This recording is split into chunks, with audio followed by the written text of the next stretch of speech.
शहर में एक चर्चित दुकान पर लस्सी का ऑर्डर देकर हम सब दोस्त यार आराम से बैठकर एक दूसरे की खिंचाई और हंसी मजाक में लगे ही थे कि एक लगभग 70-75 साल की बुजुर्ग स्त्री पैसे मांगते हुए मेरे सामने हाथ फैलाकर खड़ी हो गई। उनकी कमर झुकी हुई थी, चेहरे की झुर्रियों में भूख तैर रही थी, नेत्र भीतर को धंसे हुए किंतु सजल थे।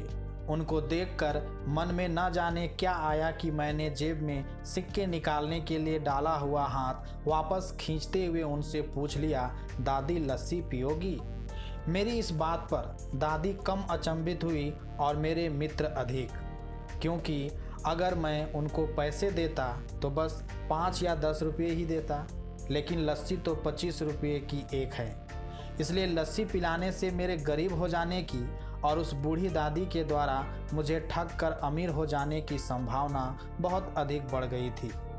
दादी ने सकुचाते हुए हामी भरी और अपने पास जो मांग कर जमा किए हुए 6-7 रुपये थे वो अपने कांपते हाथों से मेरी ओर बढ़ाए। मुझे कुछ समझ नहीं आया तो मैंने उनसे पूछा, ये किस लिए?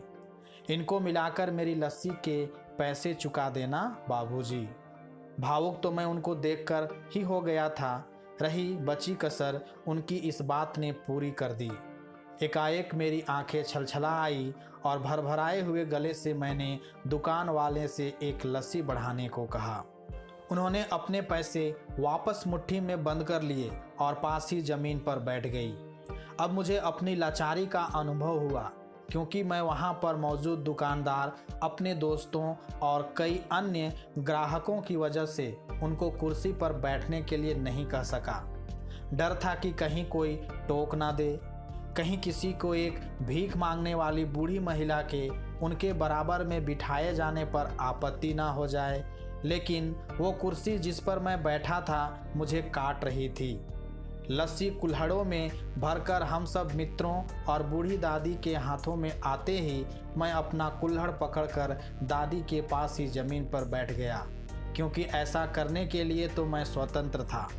इससे किसी को आपत्ति नहीं हो सकती थी। हाँ, मेरे दोस्तों ने मुझे एक पल को घूरा, लेकिन वो कुछ कहते उससे पहले ही दुकान के मालिक ने आगे बढ़कर दादी को उठाकर कुर्सी पर बैठा दिया और मेरी ओर मुस्कुराते हुए हाथ जोड़कर कहा, ऊपर बैठ जाइए साहब। मेरे यहाँ ग्राहक तो बहुत आते हैं, किंतु इंसान कभी कभार ही आता है। अब सबके हाथों में लस्सी के कुल्हड़ और होठों पर सहज मुस्कुराहट थी। बस एक वो दादी ही थी जिनकी आंखों में तृप्ति के आंसू, होठों पर मलाई के कुछ अंश और दिल में सैकड़ों दुआएं थी।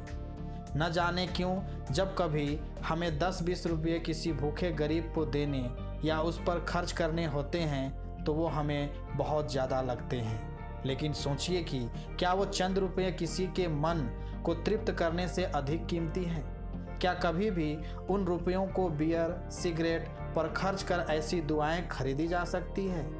जब कभी अवसर मिले ऐसे दयापूर्ण और करुणामय काम करते रहे।